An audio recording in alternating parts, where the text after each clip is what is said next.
皆さんこんにちは、みやまです。今回は2月の買ってよかったものを紹介したいと思います。紹介したアイテムについては概要欄に詳細を載せておくので、もし気になるものがあったらそちらチェックしてみてください。ということで早速一つ目の買ってよかったものがこちらですね。ブークスパルマと呼ばれる6インチのインクディスプレイを搭載した電子ペーパーデバイスになってます。このデバイス Kindle とか Kobo とか電子書籍を読むための読書用デバイスとして購入したものだったんですけど、もうめちゃくちゃ良くて今本当に気に入っているガジェットの一つですね。でこれ見ていただいた通り片手で持てるスマホサイズなんですよね。なので外出先にも結構持ち運びしやすいですし、インクディスプレイでかなり目に優しいような仕様になってるので、スマホで本を読むよりも結構目に負担がかからないなっていう実感がありますし、ディスプレイの明るさに関しても極限まで下げることができるので、寝る前に使うデバイスとしても最高なんですよ。最近はもう寝る前になったら iPhone とか iPad とかなるべく触らずにこのブークスパルマだけで過ごすようにしてます。でそうしてから結構睡眠の質が上がったんじゃないかっていうような感じがしていて、その点でも非常に気に入ってますね。でこれ基本的には Android をベースにした OS になってます。なので Kindle はもちろん楽天コボとかジャンププラスとかノートとか、あと普通にTwitter、スレッズ、Instagram とかそういう SNS 系のアプリももちろんこれで使うことができるんですよ。基本的にはこの Google Play Store でダウンロードできるアプリであれば使えるようになってます。しかもさらに嬉しいことにこのブークスパルマがですね、結構スペックが高くて電子ペーパーデバイスの中でもかなり動作がサクサクな方なんですよ。なので今これノートのアプリを開いているんですけど、こういったアプリ内でも文字入力が結構スムーズなんですよね。こんな感じでさっと入力できるような感じになっているので、この点でもストレスが少なくて非常に気に入ってます。実際に Kindle で書籍を開いてみるとこんな感じですね。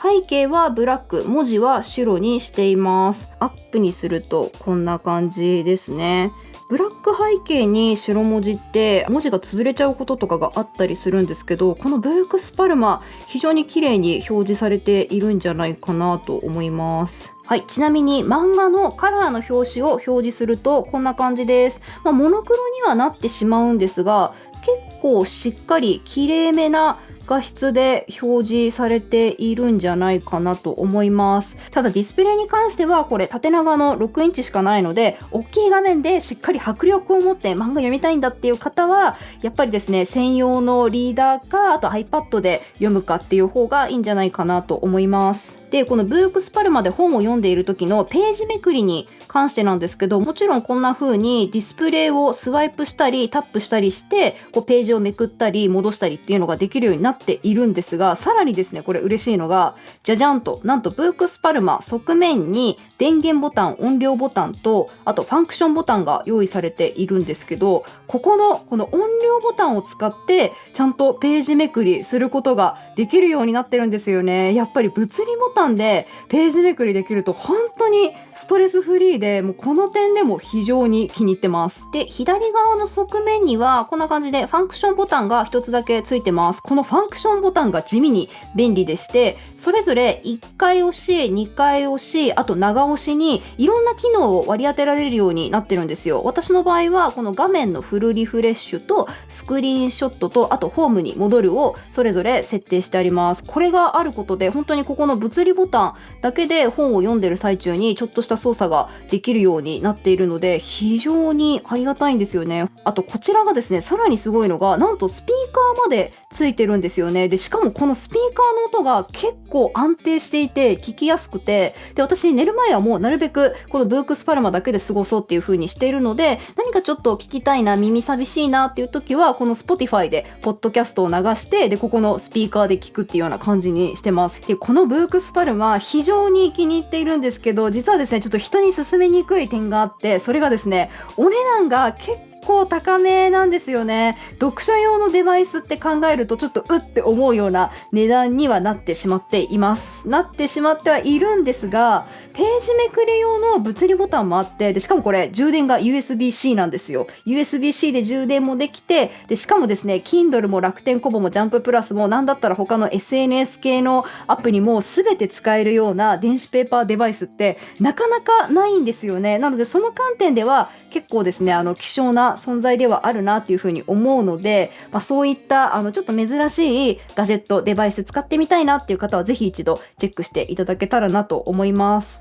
で、せっかくなのでこのブークスパルマの周辺アクセサリーについても少し説明しておこうかなと思うんですが、私はですね、まずこちら純正のシリコンケースを装着しています。ブラックタイプのシリコンケースですね。やっぱり外に持ち出すことが多いので、万が一落とした時のためにつけているっていうような感じです。結構ですね、ボタンも押しやすいですし、手にもしっかり馴染んでくれる感じで、これはつけてよかったなっていうような感じですね。はい、あとこちらのディスプレイにも保護フィルム一応貼ってあります。低反射タイプの保護フィルム一応念のため貼ったんですけど、これはですね結構良かったんですよね。貼りやすくて気泡もちゃんとしっかり抜けるようなタイプだったので、実は2枚試したんですけど、そのうちのこの2番目に貼った方がかなり良かったので、もしブークスパルマ購入検討されている方はぜひ参考にしていただければなと思います。で、ケースについているこちらのバンドなんですが、こちらがですねまた別で買った純正のものではないサードパーティー製のストラップバンドですね。このバンドがですねもう本当に良くて、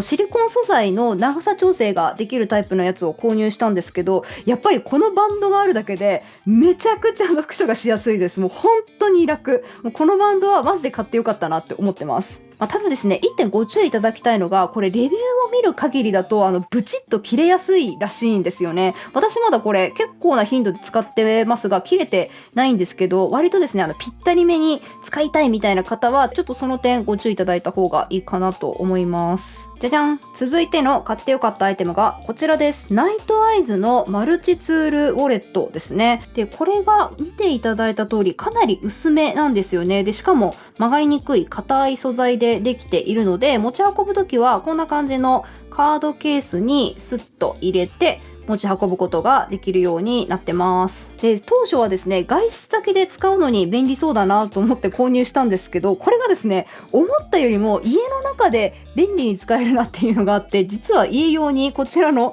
色違いも買い足しちゃいました。それぐらい気に入ってます。で、こちらがマルチツールとしてはざっくり6通りの使い方ができるようになってます。まずですね、ここの尖ったところがあると思うんですけど、ここがですね、段ボールについたテープを切るためのテープカッターとして使えるようになってます。で、あくまでここ尖っているだけなので、テープの端っこから攻めるよりはこういう真ん中ですね。この真ん中あたりにピシッと穴を開けてあげて、で、この穴の部分からこういう風に上下に裂いてあげる方が結構テープカッターとして使いやすいような感じになってます。で、このテープカッターに使える部分はなんとですね、サイズが合えばプラスドライバーとしても使うことができるらしいんですけど、よっぽどですねサイズがぴったり合わないとネジ穴を舐めちゃうことがあるので、個人的にはプラスドライバーとして使うのはあまりおすすめしないかなっていうような感じですね。で、2つ目の使い方がここですね。マイナスドライバーとして使うことができるようになってます。ただですね、私実はここをマイナスドライバーとして使うよりも、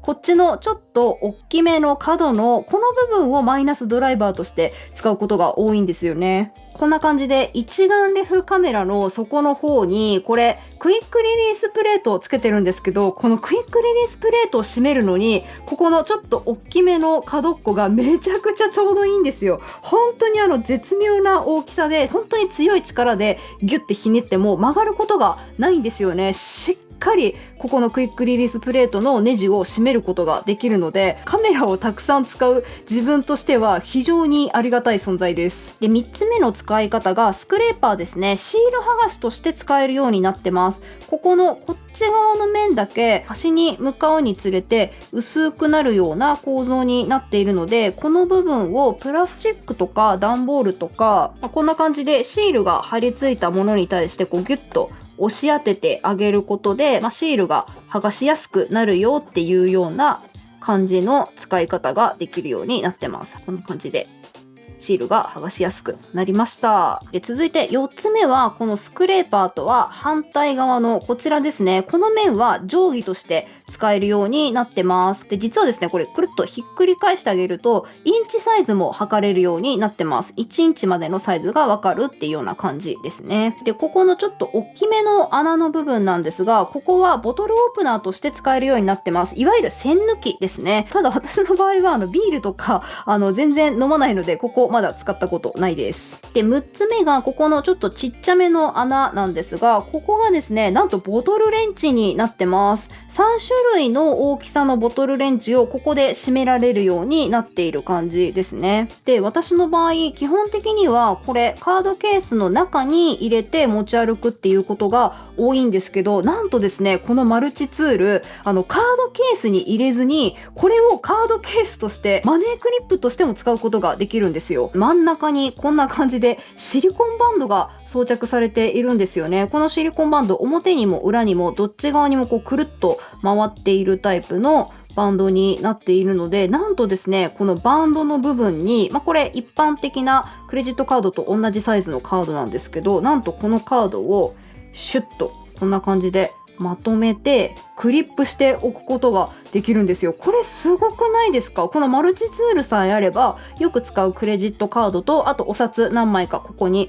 挟んであげて、非常にミニマルな形で外出することもできるっていうようになってます。続いての買ってよかったものがこちらですね。これ何かと言いますと、じゃじゃーんと、なんとですね、これ携帯できる洋服用の粘着コロコロクリーナーなんですよ。で、私日頃からですね、黒い服着ることが多いんですけど、黒い服ってやっぱこんな感じで、わかりますかね、ホコリとか糸くずが目立ちやすいんですよね。で、外で撮影してる時とか結構気になるなっていう時があるので、そういう時に使えるかもって思って、すごい軽い気持ちでこれ買ったんですが、いやめちゃくちゃいいですね。粘着力もしっかりあるので、こういう感じの糸くずであれば本当にさっと、こんな感じで 1,2 回コロコロするだけで綺麗に落ちるので、もう非常に重宝してます。見ていただいた通りめちゃくちゃコンパクトなんですよね。しかもこれすごい軽いので、バッグに入れて持ち運ぶのも全然ストレスないですし、なんだったらジャケット着てる時とかはもう直接ポケットとかにこうスッて入れて持ち運ぶみたいなこともできちゃうので、その点でも非常に気に入ってます。で、この粘着テープについては切り替え部分にちゃんとミシン目がついてます。なのでこのミシン目に沿って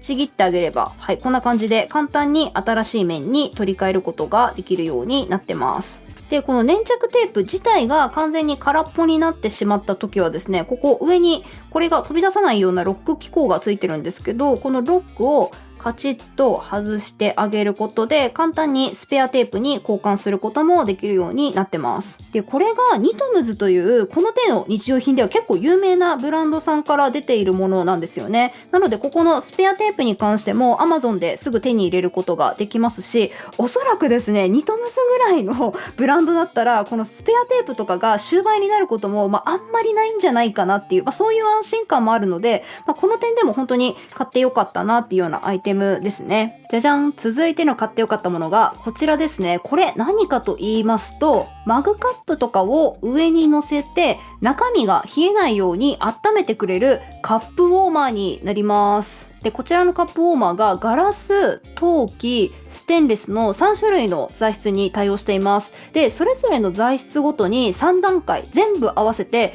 9段階で温度が調整できるようになっているんですよね。で、私の場合はかなりの猫舌なので、最初カップウォーマーとかいらないかなって思っていたんですが、なんとですね、こちらが55度っていう結構ぬるめの温度でキープしてくれるんですよ。これがまた猫舌には絶妙な温度でして、この点でも非常に重宝してます。で、紅茶入れたての時とかは本当に熱くて飲めないので、私の場合はですね、まずこの一般的なコースターの上に置いて冷ましておいて、でちょうど飲み頃の温度になったらこの温度キープしたいので、こっちのカップウォーマーの方に移動してあげて、でこのコースターは蓋として使ってあげるみたいな運用が最近は多いですね。で、こちらのカップウォーマーが最高で85度っていうかなり高温になるっていうこともあって、ここの底面にですね、重力感知ボタンが搭載されてます。なので上にマグカップみたいな重たいものが乗ってない限りは動作しないような仕組みになってます。で、これさらにですね、ありがたいのが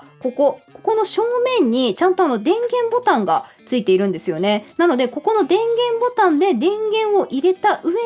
重力感知しないと動作しないような仕組みになってるので、この点も結構安全性が高くて気に入ってますね。でこれ基本的にはかなり気に入っているんですが、給電が AC でしかもですねコードが結構太めなんですよね。なのでデスクに置きっぱなしにしたいなみたいな方にはちょっとこの辺がデメリットになるかなとは思います。とはいえですね、これちゃんと PSE 安全認証マーク取っているんですよね。なので安全面を考えるとやっぱり給電周りはこの太めのコードになっちゃうのはしょうがないのかなとは思います。続いての買ってよかったものがこちら、チャスタという名前のクリアタイプの急須ですね。最近抹茶ラテにハマっておりまして、お茶系に特化した急須が欲しいなと思って購入したアイテムになります。これがですね、医療用の器具とか哺乳瓶にもよく使われているトライタンという素材を採用しています。耐久性と耐衝撃性がある素材なので、万が一落としちゃったりとか、あと落とした上に踏んじゃった場合でも割れにくいですし、しかもひびとかも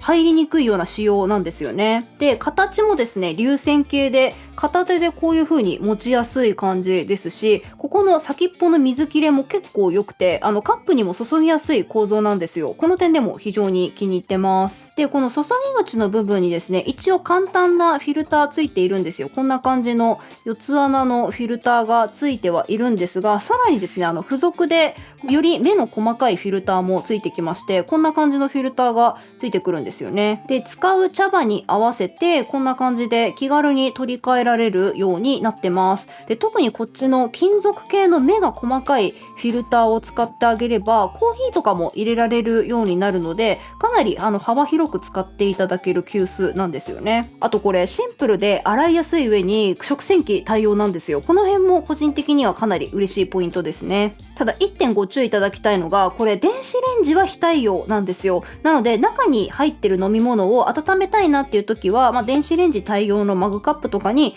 移していただいてからレンジに入れるっていう必要があるので、ちょっとその点だけご注意いただけたらなと思います。じゃじゃん。続いての買ってよかったものがこちらのお抹茶3点セットになります。先ほど紹介した急須と一緒に使うことが多いアイテムですね。まずこちらが茶杓ですね。これ何に使うのかと言いますと、こんな感じでお抹茶を必要な分だけすくってあげるための道具ですね。だいたい1回で 1g ぐらいの抹茶をすくえるようになってます。で、続いてこちらが茶筅ですね。お抹茶を立てるために使うものでして、抹茶を溶かしたお湯をですね、こんな感じで前後に動かしてあげることでお抹茶が立てられるようなアイテムになってます。で、3点セット最後がこちらですね。これが茶筅直しです。この茶筅直しに先ほど紹介したこの茶筅をですね、ゆっくり刺してあげることで、この茶筅の形が変形しないように、あとしぼんじゃったりしないように形を整える、あとこの茶筅を置いておくためのものになってます。で、この3点セットがなくても抹茶ラテ自体は全然作れるとは思うんですが、持ってなかったしせっかくの機会にということで今回購入してみました。結構ですね、風情があってこれで作る抹茶ラテ美味しいなって思えるので、個人的には気に入ってますね。で、このお抹茶3点セットと一緒に使っている抹茶がですね、これです。蓬莱の昔という Amazon でも購入できる抹茶なんですけど、これめちゃくちゃ良かったんですよ。すごい飲みやすいのに抹茶らしいコクもしっかりあって、でこのまま特にラテとかにせずにスッとストレートで飲んでも美味しいですし、牛乳とか豆乳で割っても美味しいっていうことで非常に気に入ってますね。で、だいたい 50ml から 80ml ぐらいに対してこの先ほど紹介した茶杓2杯分ぐらいを目安に使ってます。割としょっちゅう飲んでるんですけど、まだまだ中身持つような感じですし、しかもこれ容器がちょうど茶杓でもすくいやすいような大きさなので非常に気に入ってます。続いての買ってよかったものがこちらですね。これ CD プレイヤーなんですよ。実際に届いたのは12月ぐらいだったんですけど、本格的に使い始めたのが2月ぐらいからだったので、2月の買ってよかったものとして紹介しようかなと思います。まず何よりもこのシンプルでかっこいい見た目に一目惚れして購入したアイテムだったんですけど、これがですね実際使ってみると思った以上に気軽に使えるし、結構機能も揃ってるなっていうことで、私の中で今 CD ブームが再熱してますね。非常に気に入ってます。で、まずこの CD を入れる部分なんですが、クリアタイプの扉になっているので、外側からこの中の CD ジャケットが見えるデザインなのがまずめちゃくちゃいいですよね。しかもここのクリア部分なんですけど、なんとですねこれ内側からカチッとここを取り外して、じゃじゃーん、なんとこんな感じで CD のジャケットを装着してあげることもできるようになってるんですよ。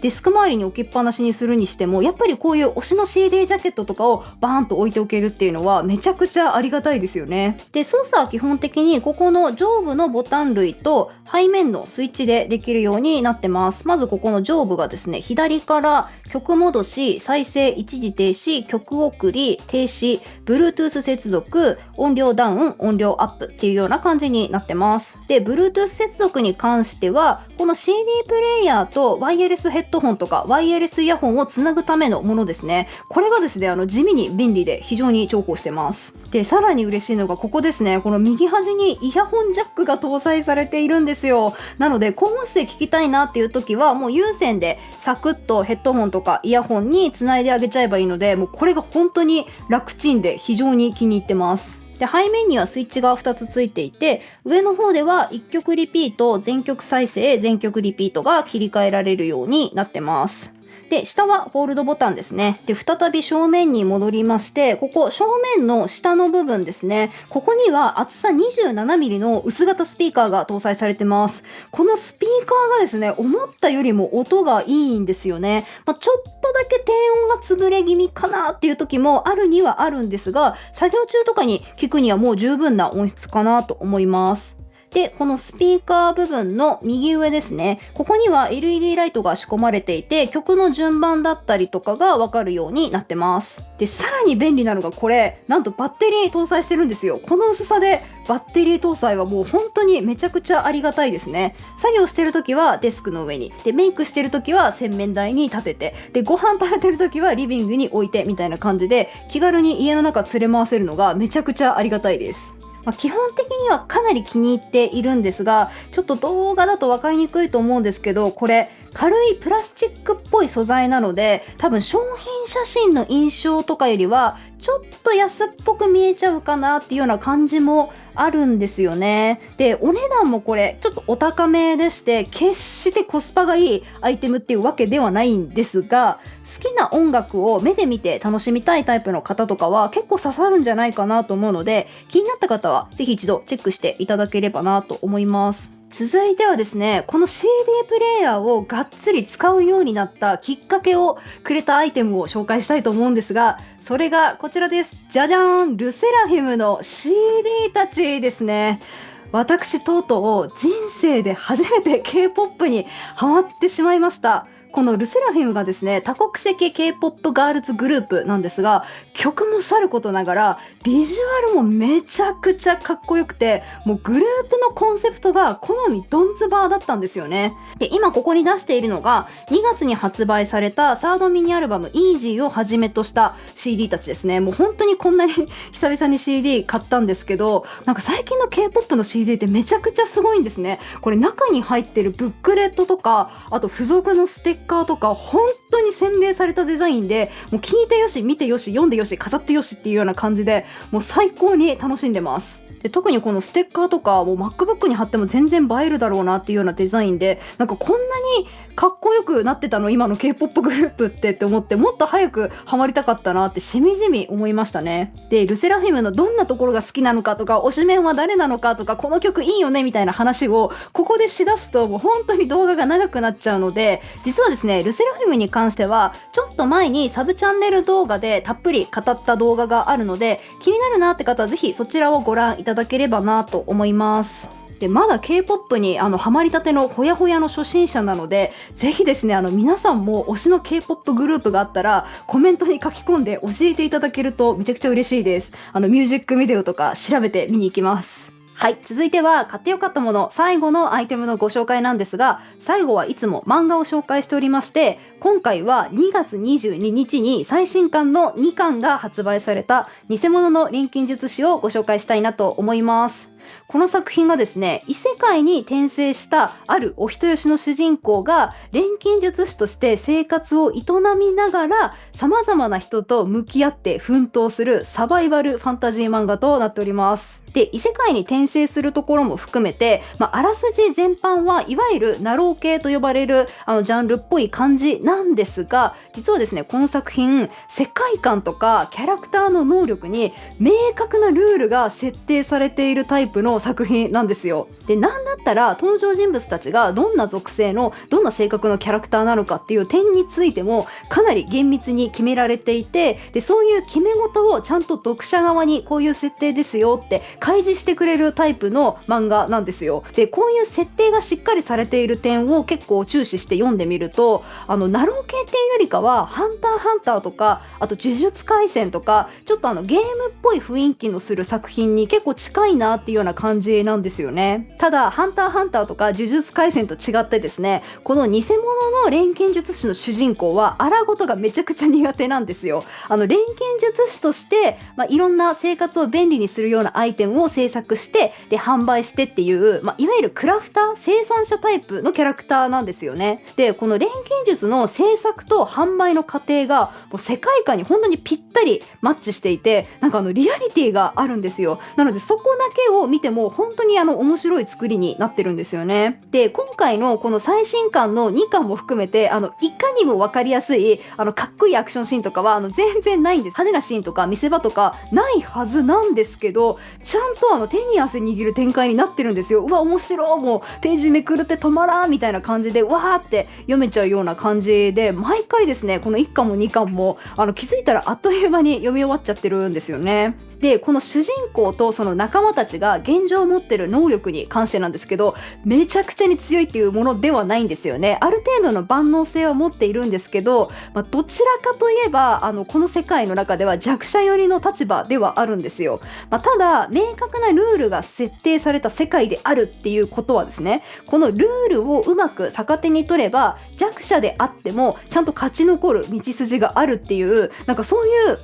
ワクワク感、希望みたいなものもしっかりストーリーから匂わされているので、本当に今後がますます楽しみな作品の一つになってます。で、実はですね、なんとこの作品もともとは Kindle で無料公開されているラフ版の原作があるんですけど、なんとこのラフ版もめちゃくちゃ面白いんですよね。私最初の前編ぐらいまで読んでたんですけど、かなり読み応えがあるので、まずですね気になった方はこっちの無料版の原作の方をチラ見してみるっていうのも大変おすすめですし、今回メインで紹介した商業コミック版でも原作のいいところは残しつつ、しっかりアップデートした内容に仕上がっているので、綺麗な作画で最初から読み込みたいなみたいな方はぜひですね商業コミック版の方もチェックしていただけたらなと思います。で、ちなみに今回紹介しきれなかった2月に読んでよかった漫画については楽天ルームとミーセルにまとめておりまして、概要欄に URL 貼っておくので、コミックとかもっと見たいなみたいな方はそちらもチェックしてみてください。あと最近はノートの方にもその月に見たおすすめの映画とか、あと漫画とか本とかまとめておりますので、ぜひお時間がある時にそちらも覗いていただけると嬉しいです。はい、ということで今回は2月の買ってよかったものをご紹介しましたが、いかがだったでしょうか。少しでも参考になっていれば幸いです。今後もこういった買ってよかったものとかお気に入りのものとか身の回りのものとかいろいろ紹介できたらなと思うので、もしよかったらチャンネル登録などぜひよろしくお願いします。ここまで長々と見ていただき本当にありがとうございました。また次の動画でお会いしましょう。みやまでした。バイバーイ。